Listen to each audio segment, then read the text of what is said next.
Hi everyone, I've been a member of Parliament for 9 years, and I get to speak at citizenship ceremonies from time to time.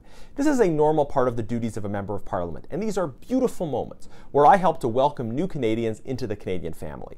But something bizarre just happened. Bureaucrats representing the Trudeau government said that I had to submit my remarks in advance for their approval before speaking. This is Canada. Apparently those responsible for administering citizenship ceremonies don't understand at all the freedoms that are supposed to come with being Canadian. Keep in mind, this ceremony serves people from my own constituency, who I was elected to represent. In order to welcome new citizens who are in my constituency, representatives of the Trudeau government thought that they had a right to tell me what I could or could not say. They sent an email to my office which said in the event that he is willing to provide greetings or congratulatory remarks, we do require a submission of his speech to be reviewed by my supervisor prior to the date of the ceremony. So this created a problem for me. I do not believe that I should have to submit remarks in advance, but I did want to be able to speak. So I sent draft remarks generated by ChatGPT, remarks about Canada that were so fluffy, bland, and boring that they were approved by the government censors without delay.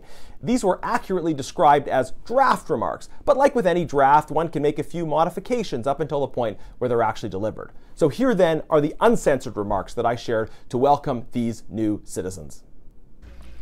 Okay, well, my friends, congratulations. A big congratulations to all of you beautiful people who are today making the decision to join the Canadian family. You are indeed joining a family. We don't all look the same or think the same way, but we bind ourselves to each other through rights and responsibilities and through a connection to this place we call home. Now, if you'll forgive me, I do want to start with a very brief aside. It has long been common for members of Parliament to have this opportunity to come and welcome new citizens at citizenship ceremonies like this. But today I was asked for the first time to submit remarks in advance, which would be reviewed by the Immigration Department.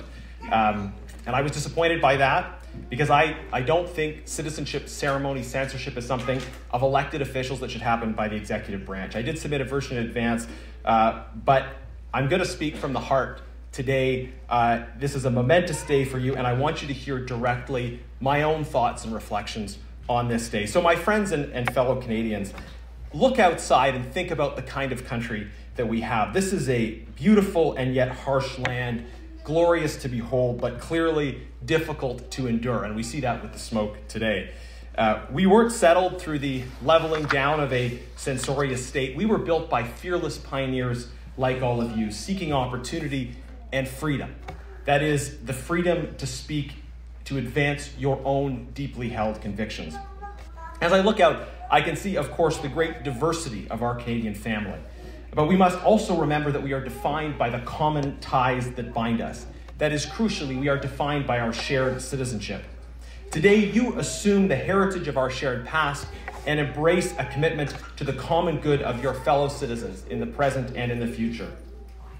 Our national founders articulated a then unique concept of civic nationalism, a shared commitment to Canadian national practices, traditions, symbols, and virtues that are embedded in this place, first and foremost among them being political freedom.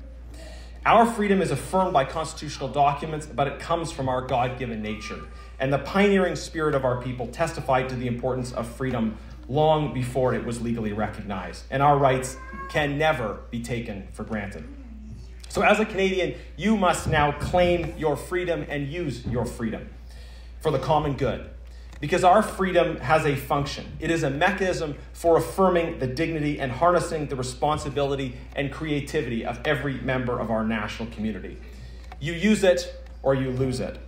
This is Canada. This is now your home, your country, and your responsibility.